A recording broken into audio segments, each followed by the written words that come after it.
তোমার অবহেলা সহ্য করতে না পেরে যখন হালকা দূরত্ব বাড়ালাম, তখন আমি বিশ্বাস করেছিলাম অভিমান ভাঙাতে তুমি পেছন থেকে ডাকবে, আমাকে বোঝার জন্য তুমি আর একটু কাছে আসবে, আমাকে প্রশ্ন করবে আমার অভিমান কেন।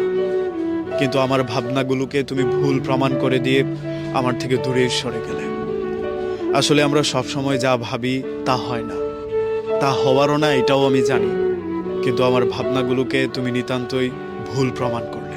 আমি ভেবেছিলাম আমার অভিমান কাটানোর জন্য, যেহেতু আমি আড়ালে চলে গিয়েছি, তুমি আমার রাগ ভাঙাতে যাবে। কিন্তু আমি এটা ভেবেই ভুল করেছি তুমি আমাকে পেছন থেকে ডাকবে। আসলে সবাই সেই কপাল নিয়ে জন্মায় না যে তার রাগ ভাঙানোর জন্য কেউ একজন পেছন থেকে ডাকবে, তাকে ভরসা দেওয়ার জন্য কাঁধে কেউ হাত রাখবে, তার নিঃসঙ্গ রাতকে কেউ সঙ্গ দেবে, তার বিরহ